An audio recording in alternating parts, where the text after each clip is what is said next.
Hi everyone. Today I want to talk to you about how I created my sample curriculum map. As many of you know, I am an instructional coach for grades K through 8 in the diocese, while also working with small groups focused on reading strategies. Having said that, I am not an expert in the fourth grade curriculum. However, I have taught fourth grade and decided to try this out.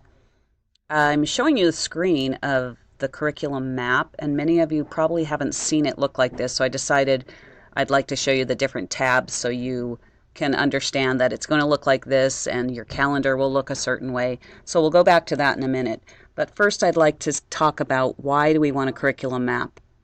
It's a powerful tool to create challenging curriculum for all of our students. The curriculum is developed by the teachers using all of the resources you have available, including your Basel Reader and other text types, technology, etc.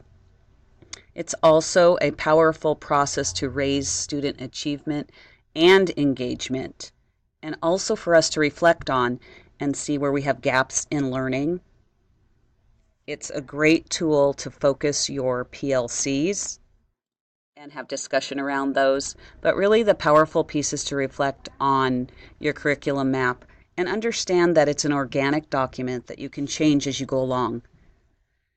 Maybe you were teaching something and that assessment didn't work or that activity didn't work. So change that and make notes for yourself in the reflection tab at the bottom. So let's get started looking at the curriculum map. This page shows it in a different view after you've created it. The name of the unit, your big ideas, it's linear. If we go over to the unit calendar, you'll see it in a different way. This is my unit calendar, and for fourth grade, I decided to, as so did the other teachers, if you take a look at theirs, we decided to focus on reading information, key ideas, and details. My topic is Spanish missions. So if you click on this unit, you're going to come to your unit planner. This is where you're going to start curriculum mapping. I encourage you to look at all the different maps from the different grade levels because there isn't just one way to do this. Some people started with the activities and went back to the big ideas and essential questions. Others started with the big idea and essential questions. Some went to the standards first. For me, I like to think about what I want kids to take away at the end of the unit. So I start with the big idea so that I know where I'm going and what I need. So I'll go through the process of how I chose my big idea. A big idea is really an overarching umbrella. It's a full sentence outlining what we want students to take away from the unit. It helps us make sense of the standards and the outcomes for students. It gives students context for what they need to understand. So I like to say to kids, at the end of this unit, you're going to understand a historical event we must look at from multiple perspectives. And hopefully by the end of the unit, they will be able to answer and be able to give evidence to support this big idea. Some other examples of big ideas might be scientists look for similarities and differences as they observe living things. Maybe a fifth grade example would be this is very similar to understand a historical event, we must look at it from multiple perspectives. I think that's what I said.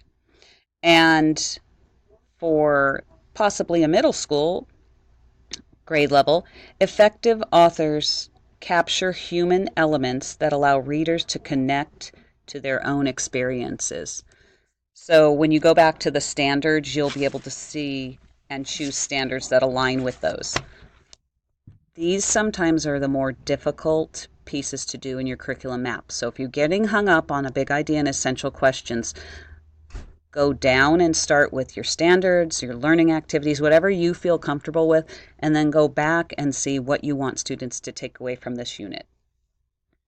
Essential questions are open-ended. They are inquiry-based. They should answer the big idea, or the big idea should answer the essential questions. So for my essential questions, I looked at what conclusions can you draw from the multiple perspectives during this historical event using key ideas and details from various sources. What arguments can you make to support or oppose the mission system? So I guess I should go back and tell you my title. So reading information is the standard, the strand of key ideas and details. I chose my topic to be Spanish missions. This will still be taught during ELA in more of a thematic way to give background knowledge on the mission system before students start studying the missions in social studies. After creating these, and if you look, I've added an attachment here to a webinar about designing quality maps. So if you need more information on how to develop your big ideas and essential questions, you can click on this hyperlink. So then I went down to the standards, and I actually did pull a couple of standards from the social studies, but most of my standards are from the ELA literacy. So you can choose the standards. I'm going to have them write an argument as the summative assessment. So I have that, and their speaking and listening standards as well in mind. Now, what I want to show you is that when you hover over this, you can see what they're talking about skills. So skills are what we want students to be able to do. They are the verb. These skills are located on the diocesan site. So I'm going to take you there now so you can see how to do it. So you go to San Diego Catholic Office for Schools tab. You click Professional Learning, and you'll come to the Professional Learning page, which let's see if you can, and Resources. And in the top bar, click on Professional Learning Plan. Under that tab, if you scroll down, you'll see the full professional learning plan, but then skills by each grade level. What I did was I copy and pasted the skills into my map, and then I chose which ones I wanted to use. So that again is go to the San Diego Catholic Diocese page, click on Schools, click on the Professional Learning, and then at the top, the Professional Learning Plan. Then click on your grade level, copy, paste, and put them into your map. So in my teaching, I want to make sure that the knowledge that they need, the background they need to support the skills and the assessments. So these students will understand about the Indians of California, the mission system and the colonization, Spanish exploration. I want them to be able to understand the main ideas of what we're reading, inferring the details. So these are the reading components. And what does it look like, the daily life for the Indians and the daily life of friars?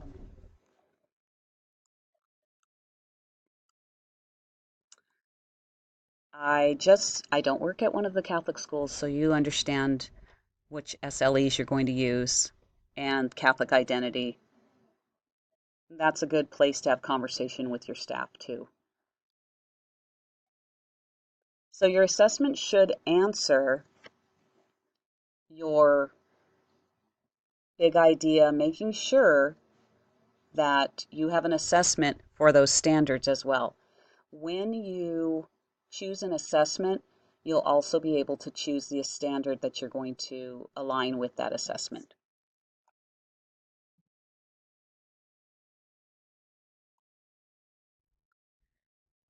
And because I've been studying the Making Thinking Visible routines, I'm using those routines as a way to focus my learning for the students and create a way for them to think more deeply about the topic. I've added the attachments from the Making Thinking Visible website that gives directions on that, and then also a video link to one of the routines so that you can see how that works if you haven't tried those out yet in your classroom. Now, the differentiation, there is a drop. I believe believe there's a drop down. Let's click on it. No. Okay, so there is also a differentiation page on the diocesan website that you can access in the Google Docs. And then for technology, we're using the internet to research. We're going to use many different resources, not just our textbooks, possibly blogging. And I don't know if I'll do all of these, but that's why this is an organic living document that you can change as you go along. And for my resources, I put social studies textbook, trade books I have, websites, and then I've put links for those, A Daily Life of a Friar, Workers at Missions, links that you can access to teach this. And then finally, as I'm teaching this lesson, or maybe one of my fourth grade friends would like to teach this so that we can reflect on it, we can see what worked and what didn't work, and then go back and change this for the following year. Okay, that is all on this, and have a great school year, and I look forward to working with you.